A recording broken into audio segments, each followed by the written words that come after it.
Question hour. Question number 46. Shri Mukul Vasnik.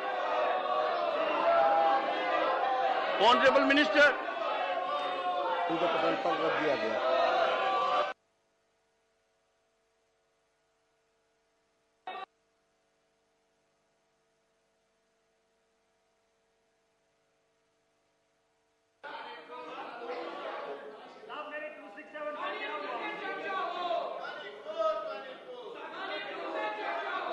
Question number 47, Shri Sant Balbir Singh.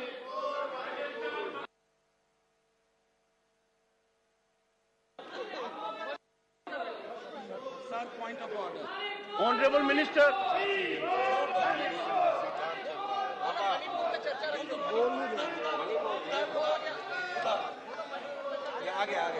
Supplementary one.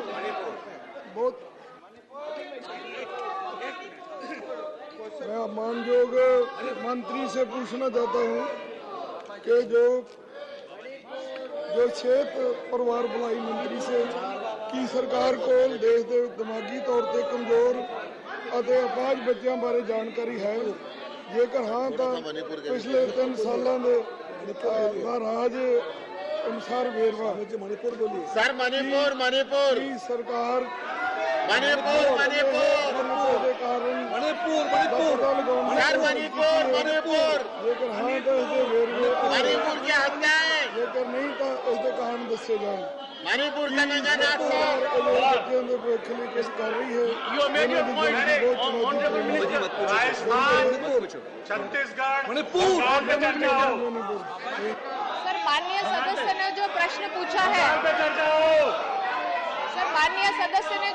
पूछा है, मैं सुन नहीं पाई sir ठीक से, लेकिन मैं ये बताना चाहती हूँ कि अलग अलग माध्यम से मेडिकल हेल्प की जाती है, एजुकेशन की भी हेल्प की जाती है। Ministry of education sir education और फैसिलिटीज के लिए मदद करता है, और उसके साथ ही मिनिस्ट्री ऑफ सोशल जस्टिस और एम्पावरमेंट की तरफ से कुछ योजनाएं चली जाती है, और उसके साथ सर हेल्थ विभाग से हमारा RBSK का स्कीम है, जिसमें सर स्क्रीनिंग होता है अलग अलग लेवल पे, और जो बच्चे पाए जाते हैं उनको मदद की जाती है।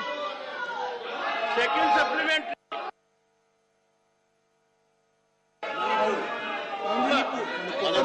रिक्वेस्ट है मणिपुर पर चर्चा हो, सभी सांसद मांगे Manipur.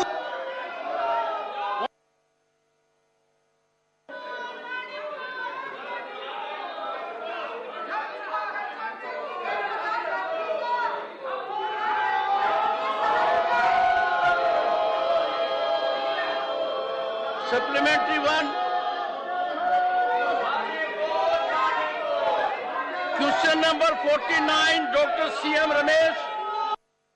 49 Honorable Minister. of the House.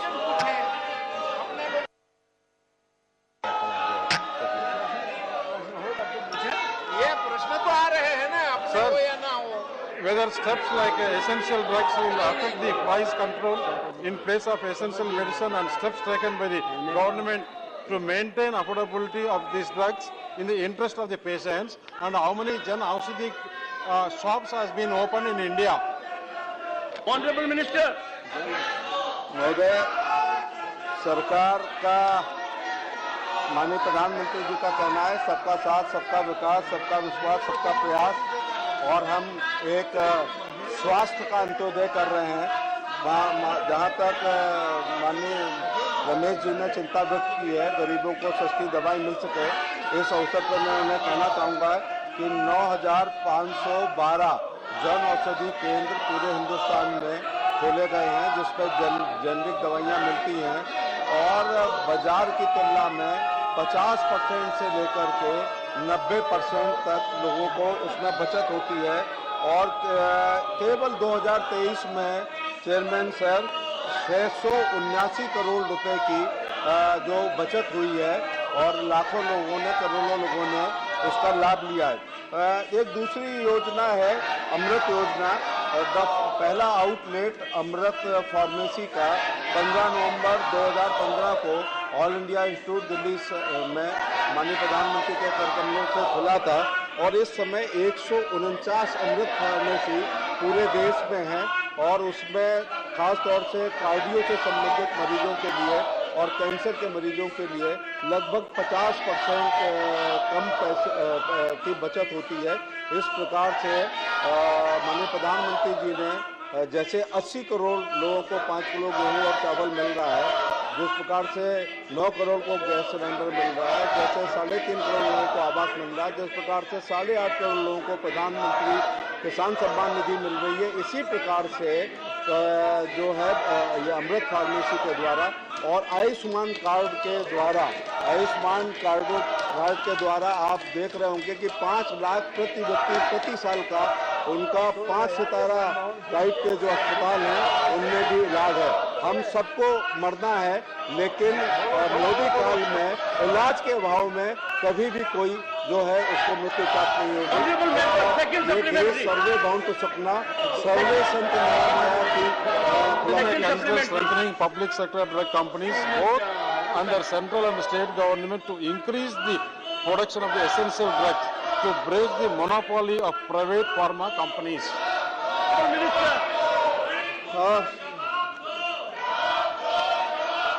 जो फार्मा कंपनी अपना पैसे तय करते हैं, प्राइस तय करते हैं, तो उसमें जो शेड्यूल दवाइयां हैं उसका हमारा नियामक संस्थान है वो तय करता है।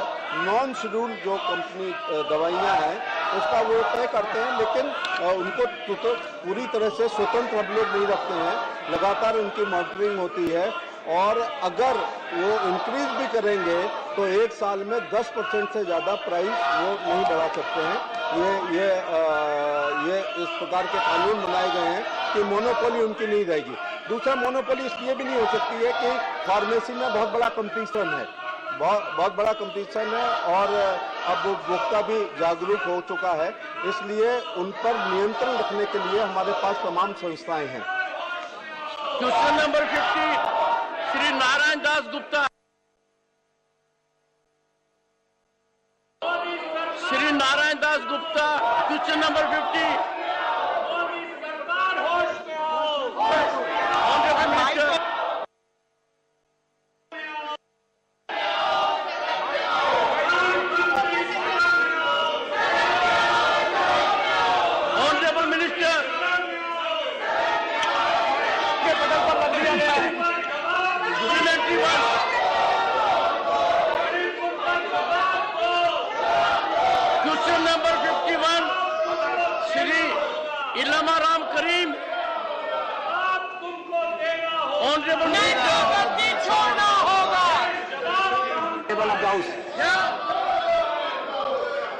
Supplementary one.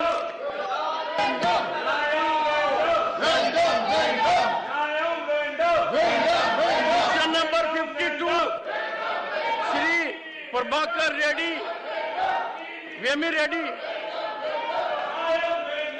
Honorable Minister. Table of the House, sir. Supplementary one.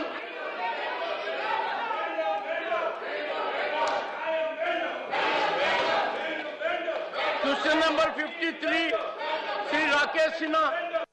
53. Honorable Minister. उत्तर सभापटल पर रख दिया है। Supplementary one.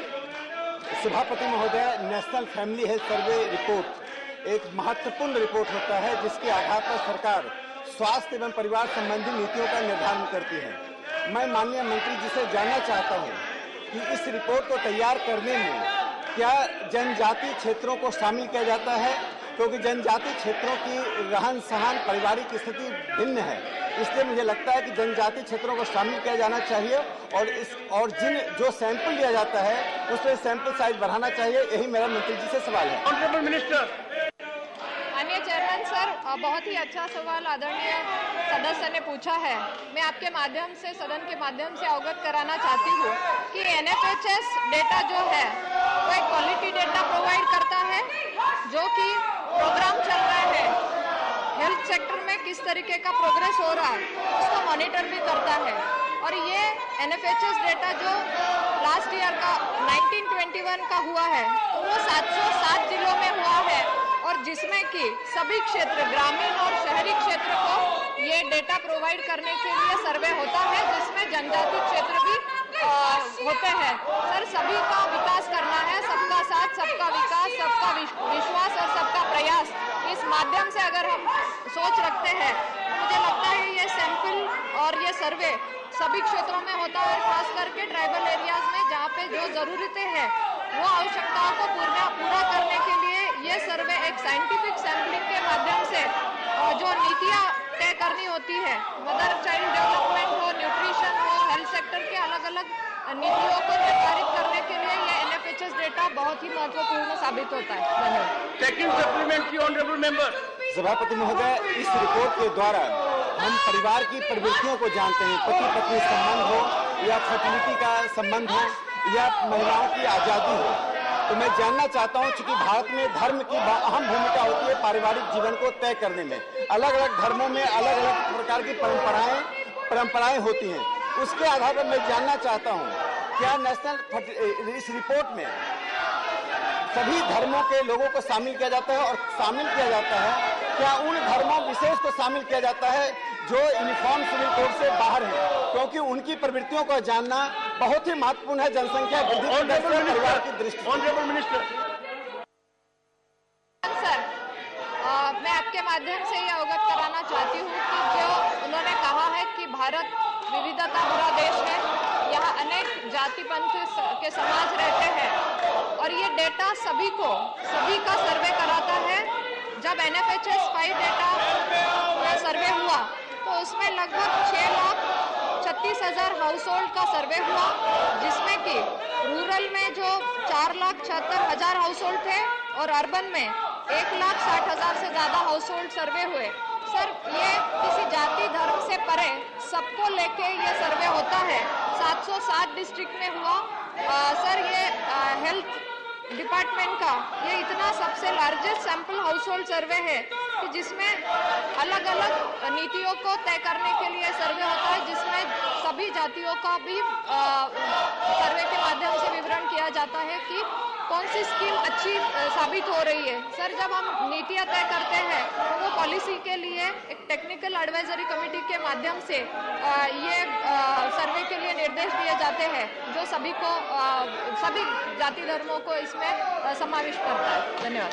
Question number 54 Shri Pramod Tiwari.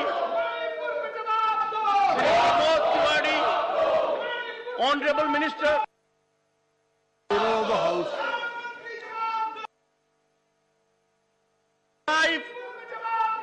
Question number 55 Shrimati Sulata Deo. Honourable minister. Honourable minister, question number 55। सभापति महोदय, सभापति में रखा गया। सप्लीमेंट्री 1।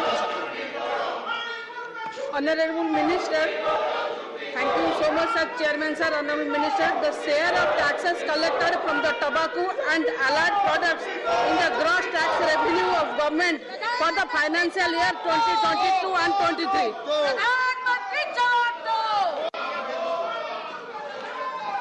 माननीय सभापति महोदय, जो 21-22 तंबाकू और उत्पादों में GST, प्रतिपूर्ति कर, उपकर मूल्य तथा उत्पादक शुल्क NCD लगभग 62,600 करोड़ रुपए प्राप्त हुआ था, और 22-23 में 72,789 करोड़ रुपए प्राप्त हुआ था।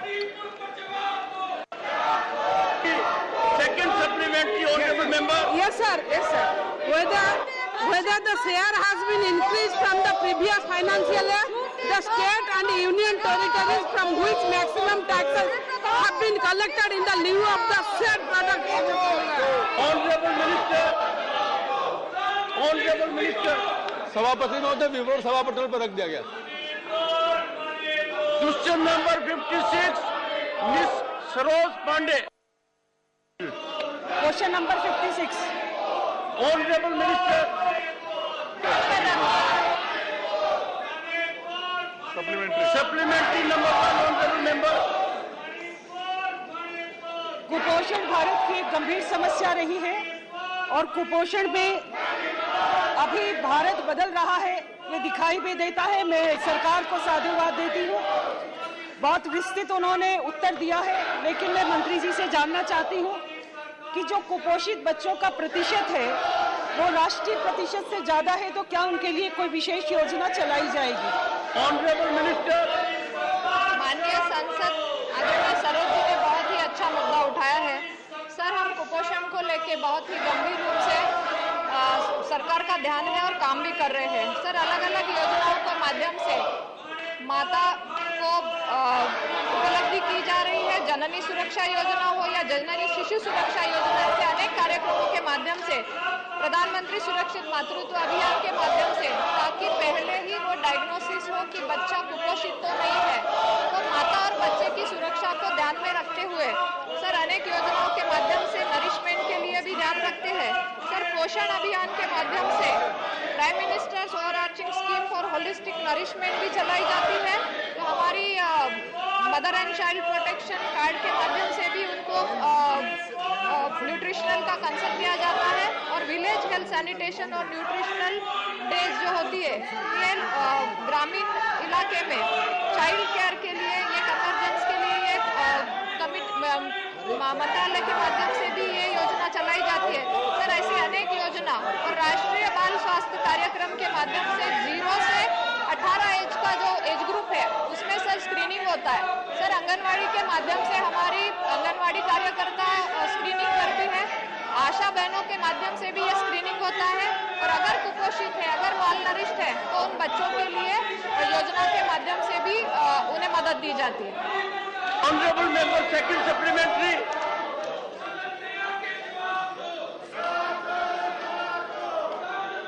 मैं माननीय मंत्री जी को इस बात के लिए धन्यवाद देती हूं कि उन्होंने योजनाओं की बहुत विस्तृत जानकारी दी। कुपोषण एक समस्या है और भारत सरकार इस पर गंभीरता से काम कर रही है। उन्होंने जिन योजनाओं को लाया है वो सभी योजनाएं धरातल पर हो। मैं माननीय मंत्री जी को पूछना चाहती हूं कि मातृ और बाल संरक्षण कार्ड योजना जो लाई गई है, यह योजना अपने आप में बहुत अनूठी है। इस योजना के लिए जो पोषण संबंधी चिंताओं को दूर करती है, तो पोषण संबंधी चिंताओं को दूर करने के लिए जो ये कार्ड योजना लाई गई है, इसको हम नीचे तक उतारने के लिए क्या कोई विशेष अभियान चलाएंगे? Honourable minister. माननीय चेयरमैन सर, बहुत ही अच्छी योजना है। आदरणीय सांसद महोदय ने जो मुद्दा उपस्थित किया है कुपोषण को लेके, उसमें sir mother and child protection card is a joint initiative of the ministry of health and family welfare and the Ministry of Women and Child Development to address the nutritional concern in the children. Sir, ये दोनों ministry के माध्यम से पोषण के दृष्टि से ये दिया गया अभियान है और ये जरूर स्टेट और डिस्ट्रिक्ट लेवल पे उसको नोडल ऑफिसर रहते हैं जो कि एक मॉनिटर करते हैं। और हमारी आंगनवाड़ी के माध्यम से भी और हेल्थ मिनिस्ट्री के माध्यम से, हमारी आशा बहनों के माध्यम से ये बच्चों को कुपोषित है तो उनका वजन लेना हो, अगर कम है तो उनको ट्रीटमेंट के लिए तहसील, तालुका प्लेस और जिला लेवल तक मदद की जाए। और सर, ऐसे सेंटर्स भी है कि जो कुपोषित बच्चों के लिए ट्रीटमेंट के लिए भी जिले में चल रहे हैं। Question number 57 doctor Kirodi Lal Meena. 57. Honourable minister. Answer is laid on the table of the house sir. Supplementary number 1। Sir, Rajasthan में सत्ता में आने से पूर्व कांग्रेस सरकार ने संपूर्ण कर्ज माफी का वादा किया था और संपूर्ण कर्ज माफ हुआ नहीं। उसके कारण बहुत लोगों ने आत्महत्या की और राजस्थान सरकार ने बहुत से किसानों की भूमि को नीलाम कर दिया, कुर्क कर दिया। क्या केंद्र 20,000 किसानों की जमीन को कुर्क कर दिया? क्या केंद्र सरकार राज्य को निर्देशित करेगी ताकि किसानों को राहत मिल सके, उनकी जमीन कुर्क नहीं हो और उनका लोन माफ हो सके?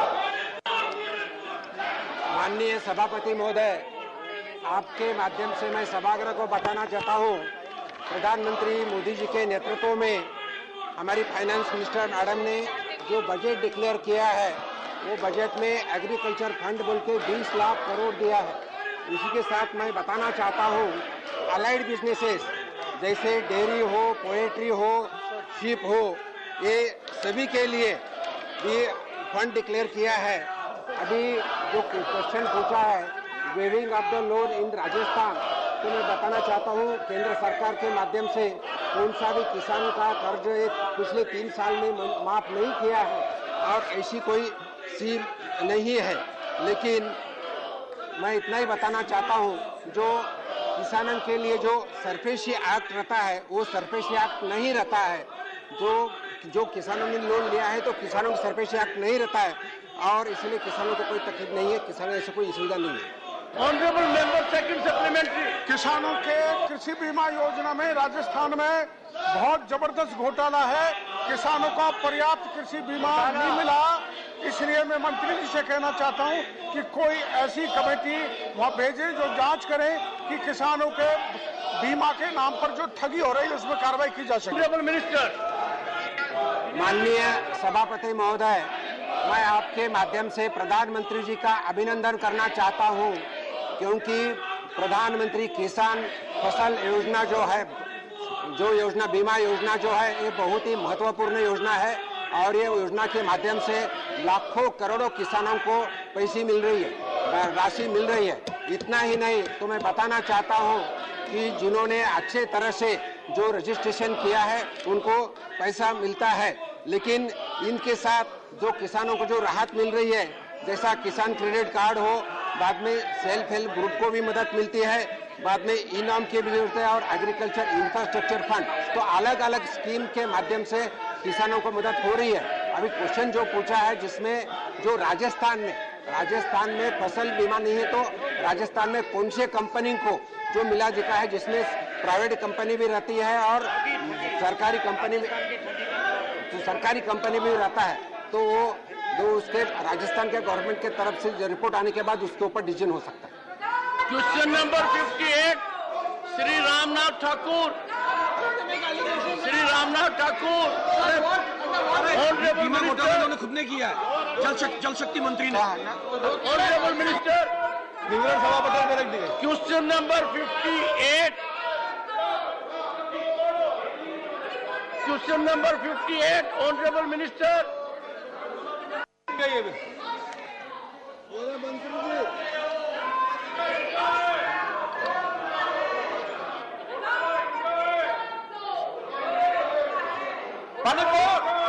Shri Ramnath Thakur.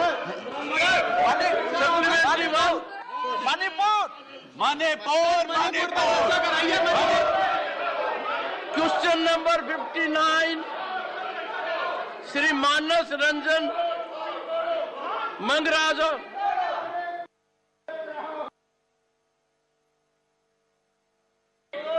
Question number 59 Shri Manas Ranjan Mangaraj. Honourable minister. Chairman साहब, जवाब सभा पटल पर रखा दिया गया। सप्लीमेंट्री 1।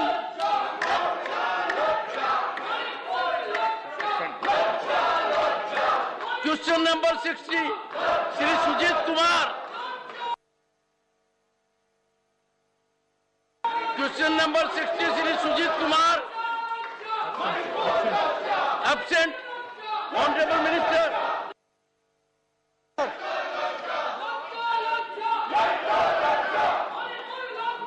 Honourable members.